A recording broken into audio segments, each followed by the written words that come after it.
Jewish people around the world will soon be celebrating the holiday of Passover, a celebration of freedom. Sitting or Zooming alongside friends and family, the Jewish people will rejoice in the traditional Seder feast, rich with tradition and symbolism. The occasion reminds us that the fight for liberty and justice pursued by the Jewish people throughout our rich history is one filled with contemplation of the past and with hope, strong hope for the future. Passover is a time for reflection, and in that spirit, part of the Passover celebrations includes an array of questions, starting with the noteworthy one of Ma nishtano halaylo hazeh mikol halaylos. How is this night different from all other nights? Well, it is very different indeed, with all of us enjoying each other's company at this virtual Seder from around the world, yet from the comfort of our own homes. COVID-19 has upended the way we live, and it is encouraging to see all of us here this evening together, celebrating survival and community. As the president of the World Jewish Congress, Ronald Lauder, has in the past stated, we will get through the coronavirus crisis, as we have gotten through so many seemingly existential threats over the last 2,000 years. In the spirit of Passover and its quest for contemplation, let us ask and answer a few questions. What is Passover? How do we celebrate it today? And what is its relevance throughout our future? Hello, World Jewish Congress.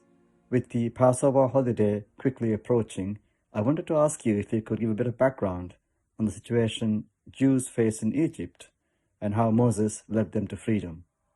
The Passover story starts in ancient times, when Joseph, one of Jacob's sons, moves his family to ancient Egypt.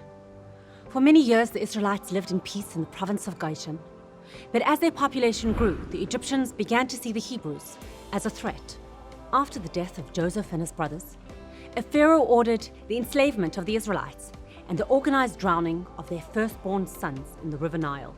One of these firstborn infants was rescued by Pharaoh's daughter, adopted into the Egyptian royal family, and named Moses. Eventually, a grown-up Moses becomes aware of his Jewish background, and he is forced on the run. God appeared to Moses in a burning bush and commanded him to confront Pharaoh to release the Hebrews from bondage. Along with his brother Aaron, Moses approached the reigning Pharaoh again and again, saying, "Let my people go." Yet again and again, Pharaoh refused, upon which God unleashed the 10 plagues on the Egyptians. They included agricultural afflictions, such as locusts, maladies such as boils, and supernatural plagues, such as storms of fire and darkness. And finally, the 10th plague, the killing of all firstborn Egyptian sons. The Jews were able to escape this final plague by rubbing lamb's blood over their doors, symboling to God to pass over their homes. Terrified of further punishment, Pharaoh releases the Hebrews from enslavement, and Moses leads them out of Egypt. But Pharaoh has second thoughts and sends his soldiers to repossess his former slaves. As the Egyptian army approached the fleeing Jews at the edge of the Red Sea, another miracle transpired. God split the sea, allowing the Jews to pass securely before drowning the pursuing Egyptian army and preventing the recapture of the Jewish people. Throughout the Seder meal, we commemorate these events. We retell the story of the miraculous redemption of the Jewish people, and we remember the important foundations of our Jewish nation, that of human dignity, that of community spirit, and that of individual and community freedom. Hola, soy el padre Rafael Velasco, jesuita, y quería preguntar qué es lo que se pone en el plato, en la que hará, en el plato que se pone en el centro de la mesa de Pesaj para el Seder. Muchas gracias. What is the Seder plate and why is it important? The Seder plate is another tradition of Passover. It is a dish symbolically placed at the center of the table, but it is usually not eaten. It is for symbolic reasons only, and it is by intention something of a lesson plan. Arranged upon it are 5 symbolic items, each signifying one element of the Jewish journey away from Egyptian persecution. Maror, bitter herb signifying the bitterness of enslavement. Haroset, this is often a mix of apples or dates, nuts, and wine or grape juice. This blend symbolizes the mortar that the Israelis used when building bricks in Egypt. Karpas, a leafy vegetable, usually lettuce or parsley. The green of a vegetable symbolizes springtime and new growth. It is dipped into salt water, representing the tears of the enslaved Israelites. Zerua, a roasted lamb bone, a reminder of the Pesach sacrifice, an offering of lamb in the temple in Jerusalem to show gratitude for God's intervention in saving the Jewish people from slavery. And finally, Betzah, a roasted egg that with its roundness symbolizes rebirth and refreshed start. These symbols remind us of our history, and importantly, of our responsibilities to play our part in creating a world where oppression is an ordeal of the past and freedom and liberty a comfort of our future. Likewise, throughout Passover, Jewish people eat matzah, unleavened flat bread. Matzah symbolizes the hardship of slavery, and the Jewish people hastily transitioned to freedom, as upon hearing the news of their redemption, the Jewish people left in such haste that they did not wait for the bread dough to rise. With a single bite of matzah on Passover, one remembers both the affliction of slavery and the relief of its redemption, bringing hope to all that good always overcomes evil, triumph over failure, and freedom over oppression. It's been thousands of years since Moses led the Jews out of Egypt. Yet Jews still today read the story of this miracle each year. What can the world learn from the story of Passover in 2021?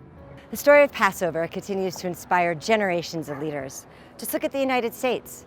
For centuries, Moses was a paradigmatic figure for those seeking religious freedom, for the founding fathers' dreams of independence, and for civil rights leaders fighting for equality for all people.